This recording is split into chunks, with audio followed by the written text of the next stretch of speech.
नमस्कार and welcome to Raman classes PBT. और आज का टॉपिक शुरू करने से पहले एक छोटी सी कहानी। सर क्लास में आते हैं। सर ने क्लास में आते ही सबसे पहले सभी खिड़कियों के पर्दे बंद करवा दिए।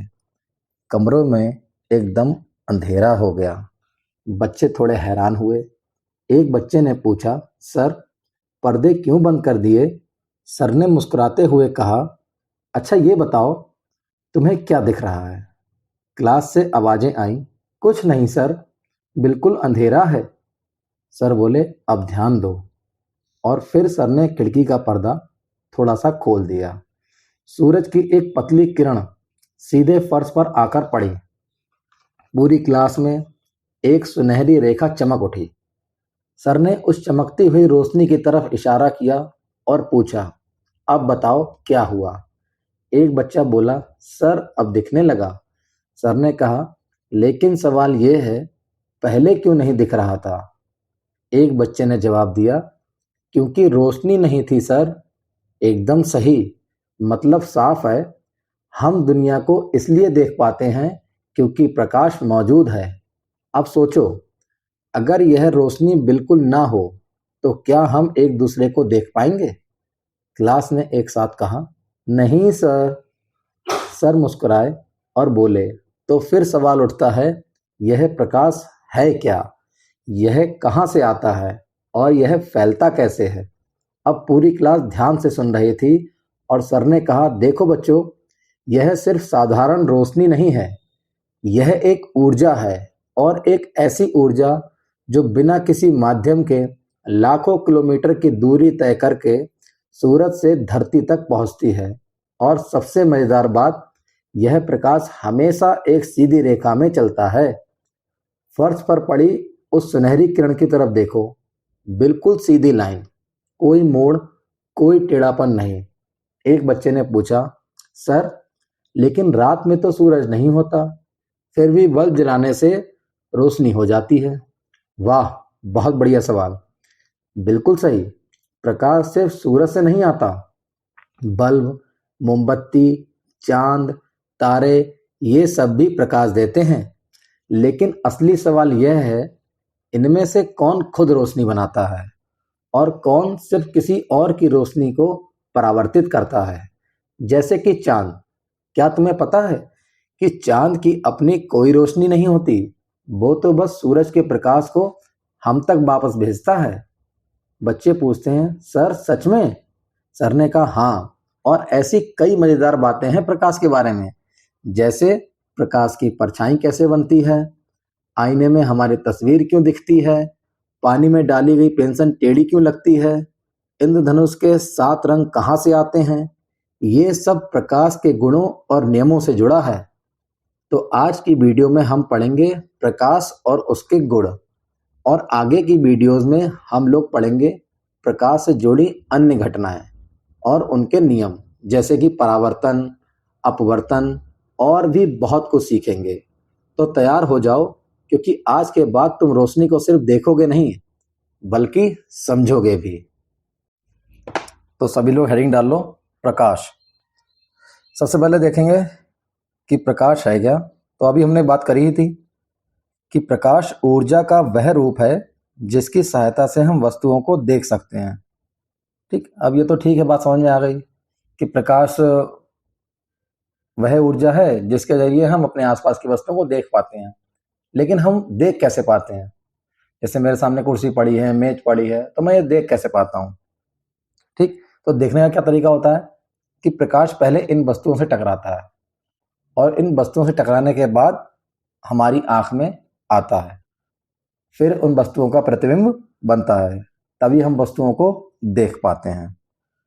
प्रकाश के स्रोत की बात करें, अभी बताया था कि प्रकाश के स्रोत का मतलब है प्रकाश कहाँ कहाँ से आ रहा है, खुद पैदा होता है या किसी दूसरे के जरिए आ रहा है। ठीक, तो सूरज है, ठीक, तारे हैं, ये सारे क्या होते हैं? ये प्रकाश के प्राकृतिक स्रोत हैं। और कृत्रिम स्रोत यानी हमने जो बनाए हैं, जैसे बल्ब है, हमने बनाया है, मोमबत्ती हमने बनाई है, एलईडी हमने बनाई है, इनसे भी प्रकाश उत्सर्जित होता है। ठीक है ना। अब बात करेंगे आगे प्रकाश की विशेषताएं। तो पहले हमने पढ़ा प्रकाश क्या है, अब हम पढ़ने जा रहे हैं कि प्रकाश की विशेषताएं क्या क्या हैं।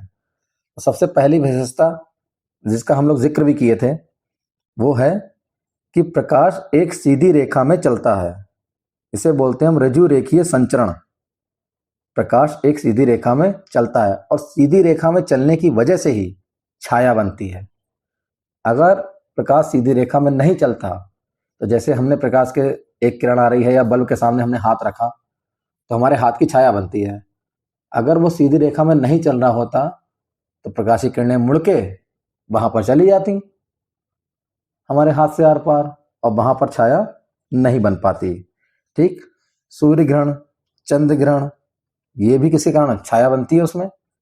तो क्योंकि प्रकाश सीधी रेखा में चलता है इसीलिए सूर्य ग्रहण और चंद्र ग्रहण आपने ज्योग्राफी में पढ़ा होगा कि चंद्र ग्रहण क्या होता है। चंद्र ग्रहण होता है जब पृथ्वी सूर्य और चंद्रमा के बीच में आ जाती है।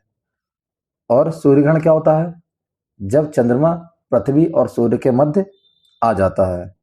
तो चंद्रमा की छाया कहाँ पड़ती है, पृथ्वी पर पड़ती है। तो वहां पर क्या छा जाता है, अंधेरा हो जाता है। ठीक है, इसके बाद दूसरा पॉइंट आता है प्रकाश की चाल। प्रकाश की चाल दुनिया में कोई वस्तु या सबसे अधिकतम चालों में से एक है, मतलब इससे तेज दुनिया में कुछ है ही नहीं। प्रकाश जिस चाल से चलता है उससे तेज कुछ दुनिया में है ही नहीं। और ये चाल होती कितनी है, ये होती है 3 × 10⁸ मीटर प्रति सेकंड।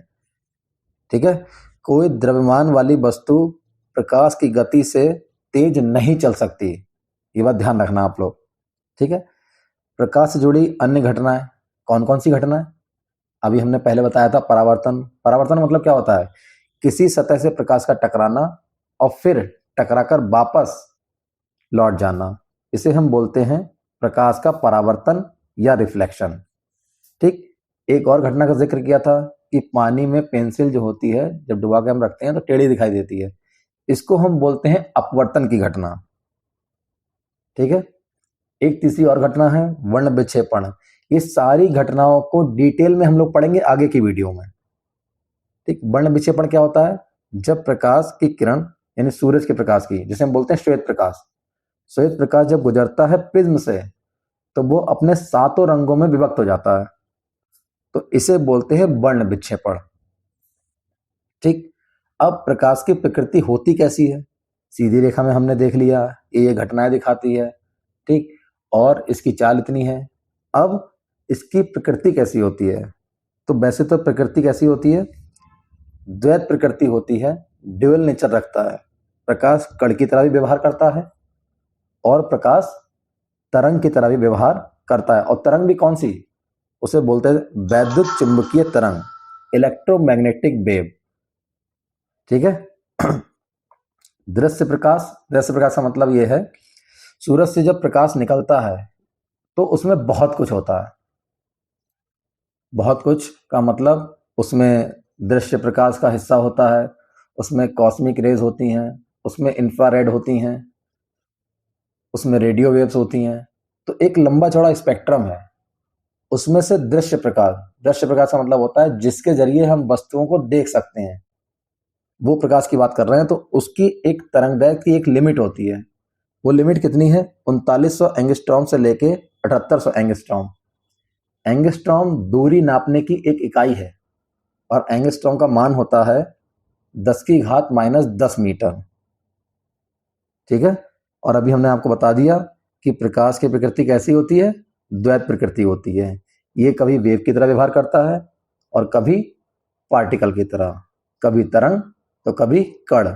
सबने सोलर पैनल देखे होंगे, आज के समय में काफी प्रमोट भी किया जा रहा है। ठीक, ग्रीन एनर्जी। तो सोलर पैनल जो हैं वो किस सिद्धांत पर काम करते हैं, वो काम करते हैं प्रकाश वैद्युत प्रभाव पर। और प्रकाश वैद्युत प्रभाव में ये माना जाता है कि प्रकाश जो है वो छोटे छोटे प्रकाश के कण, जिन्हें हम फोटोन कहते हैं, उनसे मिलकर बना है। तो उसकी व्याख्या हम कैसे करते हैं, प्रकाश को कण मानकर। इसी तरह से कई अन्य घटनाएं हैं, जैसे साबुन की फिल्म में रंग दिखना, ठीक, व्यतिकरण जिसको बोलते हैं। कई घटनाएं हैं, विवर्तन है।